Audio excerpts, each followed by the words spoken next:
eu acho que com 20 minutinhos aqui a gente consegue fechar essa parte da temporada. A gente não fosforilou muito, porque Aham. assim, já é a terceira live nossa. Quem acompanha Bigodinho do Vale aqui, acompanha o Bigodinho Criador 86RS, já tá careca de saber isso. Se tiver alguma dúvida, estiver com o tempo, galera, volta nas lives antigas que estão salvas. Começa a assistir desde a primeira, porque eu acho que a primeira foi um divisor de água, assim, onde a Um gente falou resumo de geral, né? Falando de leite e exatamente, falou tudo. de tamanho de gaiola, formação de casal. A gente, pô, aquela primeira live para mim, cara, foi Um assim, resumo, bem bacana. surreal, surreal. Daquele dia em diante, eu vi assim, agora vai, agora o sonho é possível, né? É, muita gente entrando ainda, graças a Deus, muitos criadores. Eu quero aqui mandar um abraço para a galera que é criador de coleiro, que está aqui vendo, que é uma área que eu tenho muita paixão. A gente fica brincando aqui, eu fico sacaneando que bigode tem mais fibra que coleiro, mas não é porque eu não gosto de coleiro, não, galera. Muito pelo contrário. A minha paixão, anota isso aí, é o coleiro laranjeira. Eu tive um gravata do peito amarelo que o bicho era um fenômeno, né? Então, assim, depois do Luiz Gonzaga, que é o meu bigodinho aqui que eu tenho hoje, que eu sou apaixonado com ele, o meu gravatinha do peito amarelo e minha laranjeira, o Bonovox, ele era o cara. E mandar um abraço para a galera do Trincaferro que tá aí, a galera dos pets que estão acompanhando a gente aqui, várias lojas de pet aqui, que os caras estão dando dicas aqui maravilhosas. Agradecer a você, seguidor. Vou falar mais uma vez, registrado ou não registrado. Eu agradeço você estar aqui, porque na verdade eu não estou aqui para te julgar. Eu estou aqui te mostrando a possibilidade de se tornar um criador legalizado. Te mostrar que é possível, que vale a pena, que você pode vir aqui chegar para o nosso lado para somar. Então eu não estou aqui para julgar, para criticar ninguém. Muito pelo contrário, eu considero você como um aliado. A partir do momento que você faz o seu registro no IBAMA e se torna um criador legalizado, você passa a ser um aliado nosso. Principalmente se segue essas orientações que a gente está passando para vocês de conseguir as aves de procedência. A partir do momento que você deixa de ser uma pessoa que alimenta o tráfico de animal silvestre, sinta-se abraçado por mim. Sinta-se abraçado pelo Robert, sinta-se abraçado pela galera do grupo de reprodução de Bigodinho. Eu quero muito que vocês entrem nesse grupo, mas esse grupo é um grupo restrito, onde só vai entrar a galera do bem. E A que tem, galera que e que quer tem fazer esses pais, né, que seja cadastrado, né? exatamente, a galera Porque que quer fazer a diferença, né? grupos por grupo, em toda cidade, em todo estado tem vários grupos, né? Então, assim, não adianta um grupo ser só mais um grupo, né? Então, assim, o interessante é a gente procura selecionar um grupo só para criadores legalizados, só para CISPAs. Uhum, Porque quando o criador se faz, todos conseguem saber as dificuldades que a gente passa. exatamente. Então, assim, quando não é criador se faz, o cara é muito fácil de apontar a gente, né? Criticar, fazer as críticas, que criador é isso, aquilo outro, criticar os pássaros. Isso é muito fácil para quem está de fora.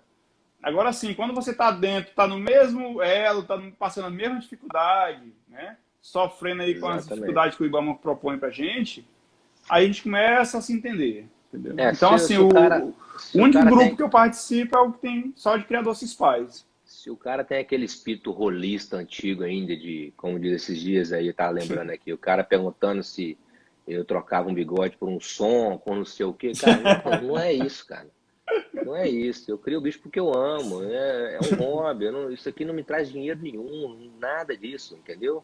Muito pelo contrário. Eu fico muito mais satisfeito se eu conseguir presentear um cara que merece com um casal de bigode ali e ver que ele vai reproduzir, do que ganhar dinheiro em cima da coisa, cara. É Não é isso, verdade. não. É isso aí, cara. A gente sabe que eu tô falando, a gente conversa muito sobre isso, mas Isso, vamos isso. tocar o pau na live, que o povo não tá aqui para ouvir o nosso lamento.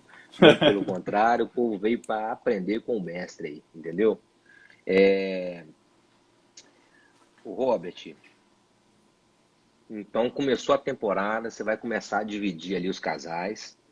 Você já falou aqui na live que você cria separado, fêmea de macho, mas Isso. existe algum detalhe que te faça, às vezes, no passado, a optar pela criação junto? Se você, quando você fazia a criação junto, você já falou que fazia uma gaiola maior. Isso. Fala para mim rapidinho assim, como é que você fazia a criação e a reprodução junto E hoje, como que você decide formar os seus casais? Assim, o que que você observa que você fala assim, esse macho com essa fêmea vai dar, não vai dar? Porque já falou comigo, às vezes tem fêmea sua que só apronta para um macho. Como é Isso, que você tem. fala um pouco da formação de casal? O que que te fez definir assim, qual casal que dá para você poder criar junto e qual casal que dá para criar separado? Porque a dúvida da galera é sempre se junto ou separado. A maioria das vezes é separado, né? Mas Isso. fala aí a sua experiência na formação dos casais. Assim, ó, a criação dos bigodinhos, ela é muito semelhante, eu considero até igual, né? Tem pessoas que revidam comigo e falam que não é igual, curió e coleiro. Para mim eu afirmo que é porque eu já criei. A única dificuldade que a gente tem no bigodinho é alinhar justamente a temporada, né? Às vezes o bigode vai aprontar no final, vai aprontar lá em julho, junho, né? Já aconteceu isso comigo. E às vezes chegar a agosto as fêmeas estão produzindo. E os outros esporófila, é mais fácil a gente alinhar o período de reprodução. Os bigodinhos são mais exigentes de ambiente, de gaiola e alimentação, eles são mais exigentes. Mas o sistema de manejo para aprontar e escolha é a mesma, entendeu? É por isso que eu digo, quem tem já sucesso em reprodução com outros esporófila, eu garanto em 100% que vai também conseguir com bigodinho. E se não conseguir, eu garanto que é porque não pegou animais de boa procedência. Entendi. Porque se for de boa procedência, se tiver em um ambiente favorável, uma altura mínima para uma fêmea que nunca produziu, de pelo menos aí 1,5 m a 2 metros, uma gaiola espaçosa, que bigode ele é bem exigente. Vai ter fêmeas que vai produzir em gaiola pequena? Vai. Vai ter fêmea que vai produzir de qualquer jeito. Mas de forma geral, o bigodinho ele é mais exigente. Entendi. E o que me faz escolher os machos e fêmeas, na verdade eu escolho os machos, né? A gente sempre procura a referência, a maioria das pessoas quando vai fazer uma cruza de um pássaro, se espelha mais no macho, né? Então assim, quando era para formar os casais, eu só formava casais quando eu tinha poucos bigodes, no meu começo, lá em 2013, 2015, eu criava de casal porque eu tinha um casal, né? Só tinha um macho e uma fêmea. Então, assim, eu acho mais bonito o casal, os dois tratando dos filhotes. Os filhotes desenvolvem melhor, tudo fica mais fácil, não precisa você se preocupar com o dia que a fêmea vai baixar. Se você for viajar, você fica mais tranquilo, né? Entendi. Agora, para quem já consegue ter muitos, então os problemas começam também a ficar maiores, porque a concentração de muitos casais juntos, dependendo da fibra de cada macho, vai haver mais brigas. De repente o Entendi. macho tá numa prateleira, tem 4 casais. De repente tem um macho que ele se zanga com o outro macho que está do lado, mesmo ele sem ele estar vendo, mas ele sabe que o outro está do lado. Então tem uns machos que ele vai se estressar com aquele outro, que está cantando muito fibrado, que o bigode tem muita fibra. Quando aquele outro começar a chamar na briga, começar a chiar na briga, começar a querer brigar, aqui o meu ficava querendo brigar sem se ver, ele ficava na Uhum. parede. Eu tenho Uhum. vários vídeos que ele sabe que o outro está do outro lado. Então eles ficavam ali querendo brigar, querendo se pegar mesmo sem Entendi. se ver, mas ficavam querendo se pegar. E isso causa um estresse, né? Entendi. E esse estresse eles podem descontar, descarregar ele na fêmea, batendo na fêmea. Então, assim, Entendi. para quem tem muito, eu não recomendo casado, porque Uhum. vai se estressar e pode causar briga. Da mesma forma como a fêmea de repente ela está casada com um macho, o macho da outra gaiola começa a cantar mais, começa a demonstrar mais fibra, ela vai rejeitar aquele macho que está com ela, que ela julga Entendi. ele inferior. Então, Entendi. a chance de dar errado é maior casado. Por isso que os Entendi. criadores de curió, criadores de outras espécies, hoje, sempre optaram por separado. Porque é Entendi. tudo mais tranquilo. Entendeu? Se você é um cara, às vezes no meu caso aqui, suponhamos, né? Tenho 2 machos só e 2 fêmeas. Se você vê ali que teve compatibilidade, você deixa ali junto os 2 casais separados, né? Um macho e uma fêmea, outro macho e uma fêmea, justamente porque o macho vai ajudar a fêmea a tratar do filhote. A Isso. chance de você acertar é muito maior. E como você comentou, geralmente quando você faz casal, o casal você deixa numa gaiola grande para não dar briga, né? Pelo menos Exato. um voador, no mínimo um voador de 1 metro Porque aí, tem que ter para espaço dos você. dois voar, os dois fugir um do outro, Exatamente. caso surgir alguma briga. Agora, se não der para você, se você não quiser, não conseguir, tiver muito bigode, às vezes a opção de criar separado seria a melhor opção aí por essas questões que o Robert passou, porque isso é recorrente, as pessoas perguntam muito isso pra gente. Pergunta. Dependendo, assim, pergunta para mim e eu não sei responder. Aí eu tenho que perguntar para você para eu poder aprender e saber responder, né? Mas eu consigo Aqui, entender isso, assim. aqui, por exemplo, o meu primeiro bigode galador foi o capa preta. O capa preta é um bigode que ele convive tranquilo com a fêmea. Ele choca, ele ajuda no trato dos filhotes até 9 dias. Passou de 9 dias, E já ele já não é um pássaro mais para conviver junto, porque ele já vai querer cruzar a fêmea novamente. Entendi. Então, É a assim, questão de conhecer o plantel, né, cara? então, assim, quem vai decidir, quem vai ter essa resposta se eu vou criar casado ou separado, vai ser eu mesmo. Vai ser o próprio criador que vai observar, conhecer seu pássaro. Assim como Aqui você tem bigode aí que não dá nem para pensar em colocar junto, né? Isso. Aí aqui o capa preta é um bigode que eu conheço ele. Eu sei todos os pontos dele eu conheço. Para abrir, para baixar o fogo dele, eu conheço ele totalmente. Foi um bigode que passou bastante tempo comigo. Me produziu muitos filhotes. Assim também como o Sub-Zero. O Sub-Zero é um bigode que ele trata da fêmea no ninho. Ele é um bigode que ele é um bigode pronto para produzir casado ou separado. Entendi. Esse ano, ano passado, ele desenvolveu um comportamento diferente. Ele era um bigode que para mim era referência em criar acasalado, porque ele ajudava a tratar do filhote e tratava da fêmea enquanto ela estava chocando. Ano passado, ele demonstrou um comportamento diferente. Quando tinha um outro bigode muito fogoso do lado, ele passou a se zangar e quebrou os ovos, coisa que ele não fazia antes. Então, daí prova que, por mais que tenha dado certo junto, observação é fundamental. Exatamente. Não quer dizer que agora esse casal está dando certo, agora hoje, esse ano está dando certo casado, não garante que o próximo ano vai dar certo casado. Então, assim, se deu errado, a culpa vem do criador. Sempre é do criador. Por quê? Quando o Sub-Zero começou a quebrar ovo, a culpa foi minha. Por quê? Porque eu não observei ele estressado com outro bigode que estava cantando ao lado. Porque se eu tivesse visto isso, ele não tinha que quebrar os ovos. Entendi. Aí quando eu observei isso, eu já perdi 2 ninhadas. Entendi. Aí, para me tirar a dúvida, eu pratiquei, eu fiz as mudanças no ambiente e ele voltou a criar, a produzir acasalado. Entendi. Aí esse ano eu mudei o manejo dele. Esse ano eu cruzei ele só, como ele já ia embora para São Luís, eu peguei, aproveitei tirar bastante filhote dele e fiz um manejo diferente. Fiz separado, só para cruza, né? Entendi. A questão então é conhecer mesmo o seu manejo. E conhecer os pássaros. Provavelmente esses bigodinhos mais frouxos, né, vamos dizer assim, teoricamente você deixa ele casado ali, que uma hora a fêmea vai baixar para ele. E os mais fogosos mesmo, que impõem respeito, dá para você poder, tipo um Snake da vida, né? O Snake é um bigode também muito bom, mas é um bigode que, se a pessoa for criar casado, não vai ter sucesso. Porque ele vai quebrar os ovos, vai matar os filhotes. E é um bigode espetacular. Tira filhote bom, é bom no mato, ele canta bonito. Né? Esse bigode seu é um fenômeno. Vai ter que vir um filhote dele pra cá. Eu tenho um outro bigode que é muito tranquilo. Esse é muito bom para produzir casado. É o pretão, chama de pretão do vale, né? Esse é um bigode que ele é fenomenal para tratar. Ele nunca mudou o comportamento. Ele, para criar casalado, ele é perfeito. Se a fêmea aceitar ele tranquilo, ele fica na gaiola, ele não perturba o ninho e trata bem dos filhotes. Só que, além do manejo acasalado, às vezes o macho não aceita e muitas vezes também a fêmea não aceita. Entendi. Né? Por exemplo, o pretão é um bigode que ele choca tranquilo com a fêmea e trata dos filhotes e ajuda até a chocar. Às vezes, na casa de um colega meu que eu emprestei, uma vez ele quase infarta lá, preocupado, pensou que ele ficou com medo do bigode ter fugido. Ele olhou na gaiola, só viu a fêmea. Aí o bigode não era dele, né? O coração dele quase sai pela boca. Aí ele ficou e pegou a cadeira, subiu lá. Ele é daqueles caras que não mexe, não tira a gaiola do lugar enquanto a fêmea tá choca, né? Pegou a cadeira, ela subiu, saiu procurando o bigode.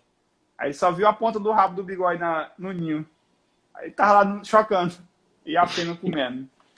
Aí, esse ano passado, eu fui tentar acasalar ele com a Lia, né? Porque a Lia é uma fêmea muito boa e já criou casado e tudo. E, para minha surpresa, ela não aceitou mais bigode durante o choco junto com ela. Então o Entendi, manejo dela hoje mudou. Antes ela chocava casada e hoje ela não choca mais casada. entendi. Então é observação, não tem uma regra É, então é isso, melhor. né?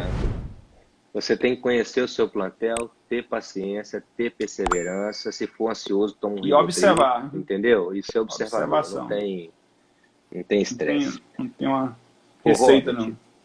então é isso. A gente discutiu a questão do casado. Fala para mim, assim, uma pincelada. Qual que é o seu cuidado? Como é que você maneja uma fêmea que vai ser a primeira choca dela na temporada? Aquela fêmeazinha nova que nunca chocou. Quais os cuidados que você observa assim para não deixar ela errar, não jogar filhote do ninho, essas coisas, quebrar ovo, ou às vezes nem dar gala? E como é que você... São duas perguntas de uma vez. Qual que é o seu manejo com a fêmea novata e como é que você prepara um galadorzinho novo do seu plantel aí? Ó, com a fêmea novata, ela desenvolve duas características bem diferentes das fêmeas novas. Tem fêmea nova que você coloca um macho fogoso do lado cantando com ela, coloca a gaiola colada, né, para casar, separados ali, lado a lado, deixa ali pela manhã. À tarde você vai lá e bota a chapa cega. Aí o macho vai ficar cantando bastante, né? Falta falar quando separa da fêmea. E ela vai estar ouvindo ele. Ela sabe que está do lado. Então ela vai ficar pronta, vai começar a voar, vai rodadinho. Tem fêmea filhota que ela apronta desse jeito. É a melhor forma. Vai ter fêmeas que ela, dessa forma, ela vai só rodadinho, rodadinho, não vai pedir gala, não vai baixar. Aí, passou muitos dias a fêmea rodando, rodando e não pediu gala, aí a hora que precisa abrir o passador pro bigode, dar aquelas carreiras atrás, puxar o rabo dela e ninhar, Partir para cima mesmo, né? aí, de imediato, você separa ele e volta para a gala dele. Porque a maioria das fêmeas novas, se você colocar um bigode muito fogoso com ela e nesse correr, né, ela correr atrás dela, puxar o rabo dela que ele pega lá a força, nesse momento, tem muitas fêmeas que traumatizam, elas pegam medo do macho.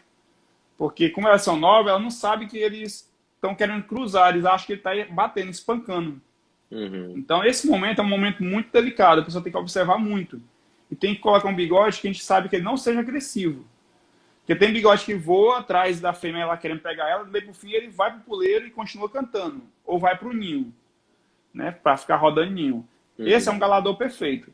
Agora tem galador, tem machos, que ele vai, corre atrás da fêmea, quando ele termina ali, ele para no puleiro, ele se vira para ela, abre as asas e aí vai bater. Esses machos não se colocam em fêmea novata, porque ele vai traumatizar ela. Depois que traumatiza, é difícil pra gente conseguir alinhar ela de novo. Entendi. Se você tiver um macho mais relax, mais um mais gentleman mesmo assim, você deixa ele para ser minha filhota. Isso. Esses machos mais bravos, acelerados, é para aquelas fêmeas bravas já velha, que não dá gala nenhuma, que você tem que botar um para poder ir lá e amansar ela. Isso é as fêmeas padrão, normais. As fêmeas normais, elas aprontam dessa forma. Você coloca o macho do lado, o macho vai cantar, e ela vai rodar ninho, uma certa hora ela vai pedir gala. Se isso não acontecer, é a hora que precisa abrir o passador uma vez ou outra para ele correr atrás e ele também ninhar, rodar ninho, porque o macho rodando ninho é o melhor estímulo que tem para a fêmea aprontar. Entendi. Entendeu? Então depois você pode também estar colocando um ninho na gaiola do macho e um da fêmea. Deixa o do macho seja do lado da gaiola da fêmea, para ela ver ele dentro do ninho, né? Para ele despertar o interesse nela na reprodução.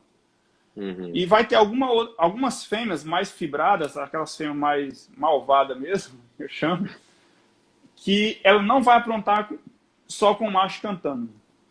Entendi. Ela tem que ser aquela fêmea que tem que ter um macho dominante mesmo. Ela tem que entrar lá e correr atrás dela e não baixar a guarda de jeito nenhum. Aquele macho que canta muito e que puxa muito o rabo dela. Fica puxando mesmo, vai aqui, fica perturbando, né? Aqueles que perturbam bastante. E que vai pro ninho com muita frequência rodando ninho. Tem fêmea que só vai aprontar com macho assim, com macho muito fibrado. Entendi. Isso, normalmente, quando é a primeira vez. Da segunda vez em diante, elas tendem a ficar cada vez mais fácil. Entendeu? As fêmeas novatas, a dificuldade maior é a primeira postura. Depois, cada vez vai ficando mais fácil. Entendi. É de impressionar assim. Só em ver ela já Robert, pede mais fácil. Quando você coloca o anteparo aí para poder deixar, você deixa algum buraquinho para ele ver ela Não, mesmo, ou você não. fecha tudo? Só Fecho ouve tudo, mesmo, só contato auditivo. Isso. Quantos dias, Agora, mais ou se menos, você for... tem alguns dias específicos, ou se você vê, na sua observação, se você vê que a fêmea já tá dando gala lá, você já passa tira o É assim, passador, no ó, caso. quando a gente fala de dias específicos, é mais ou menos...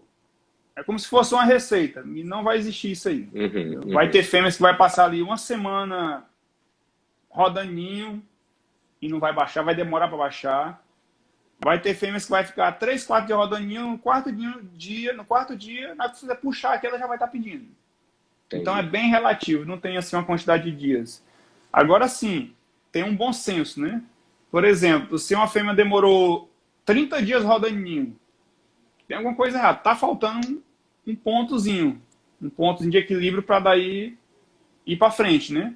Porque Uhum. ela, a partir do momento que ela passou de 15 dias rodaninho e não pediu, você tem que ver se o macho se ela não tá gostando de outro macho que tá cantando mais, ou se aquele macho ele não tá com medo dela. Tipo assim, as fêmeas de bigode, se for um macho frouxo, ela não vai pedir gala. Só se for uma fêmea Entendi. muito veterana, muito boa. Mas Uhum. uma fêmea nova, ela não vai pedir gala para um macho frouxo. Uhum. Se ele entrou na gaiola dela, ela espancou ele, voltou, a fêmea novata não vai aprontar. A fêmea novata ela apronta com bigode persistente, foi aquele bigode que roda ninho, que canta muito, que pia muito e que na oportunidade ele corre atrás dela. Entendi. Aí vai aprontar. Tá show de bola. O Robert, vou tentar ser mais sucinto aqui.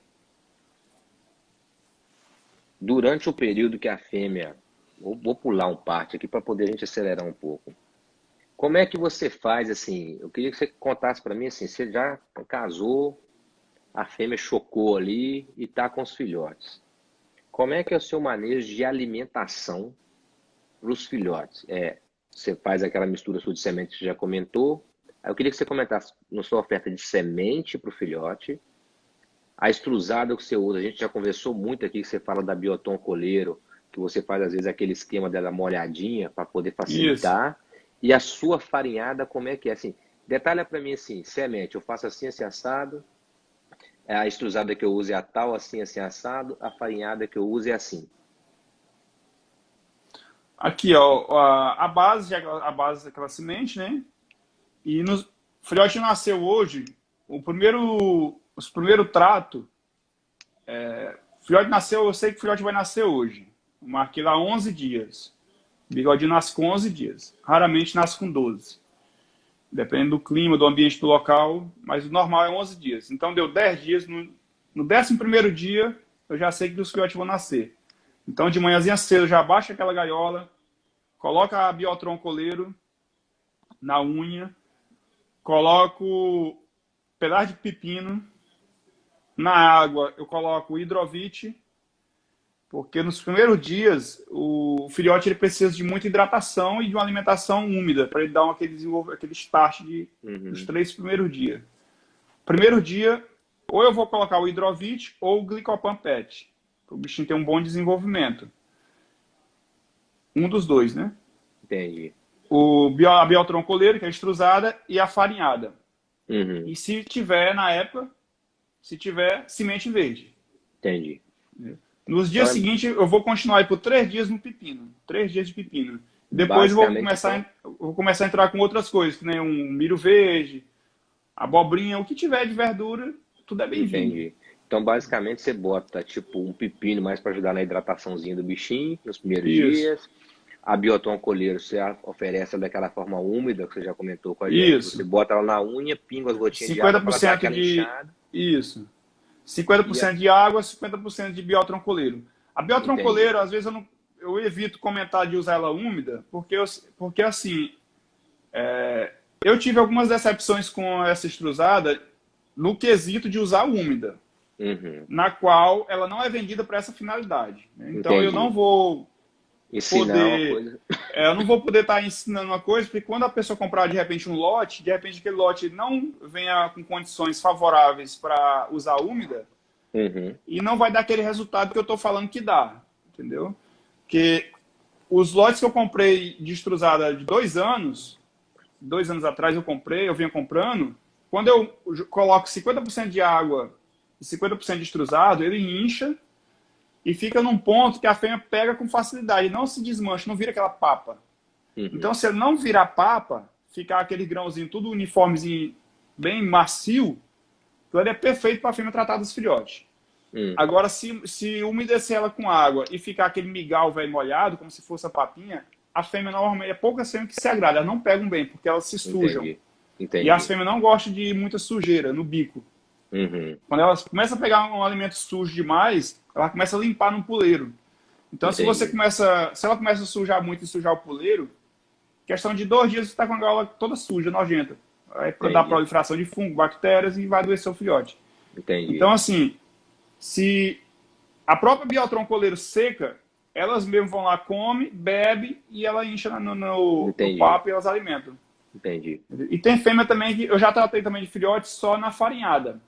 Aqui eu já teve um ano que, assim, a minha expectativa de início de temporada é janeiro, mas tem anos que o inverno vem mais cedo.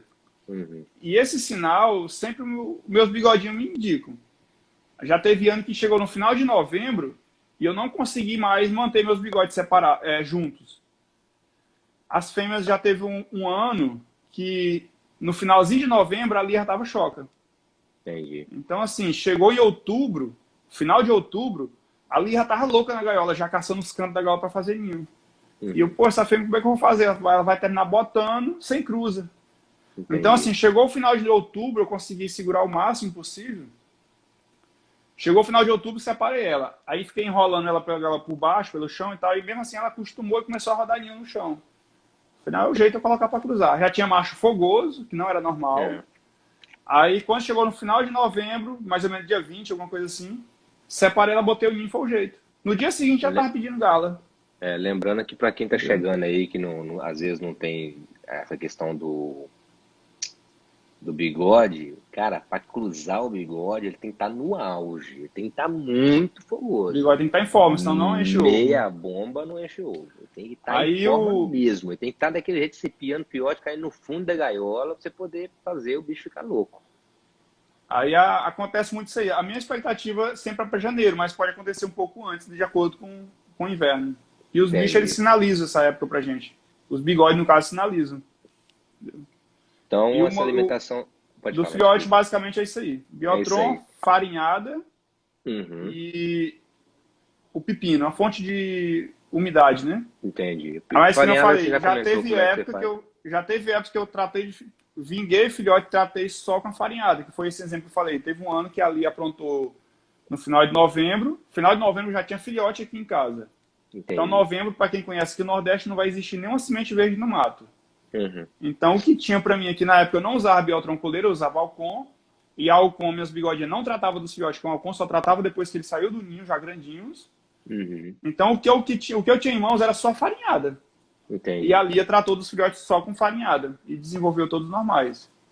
E para os esporófilos a gente já conversou, né, cara? Tenebra ou não, né? Às vezes não é uma coisa assim tão... Se você puder usar, você usa, mas se você não usar, às vezes dá um resultado bom também, né? Isso, exatamente. Tem criadores que usam muito tenebro, de amendoim, né? Que é mais ideal para bigode, para coleirinho, né? Para curió.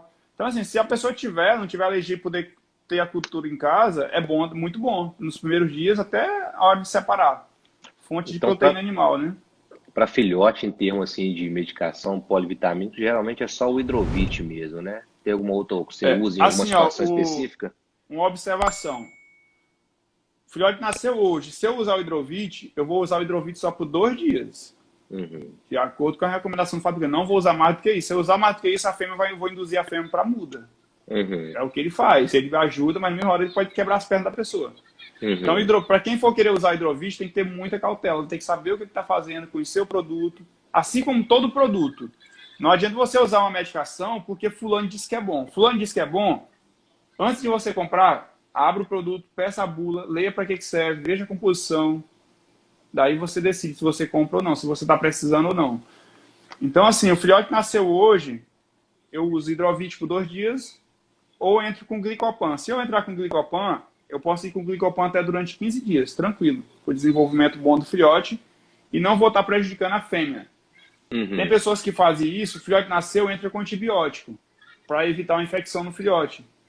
Mas se a fêmea está saudável, o filhote está saudável, de onde que vai vir essa infecção? Eu não entendo, né?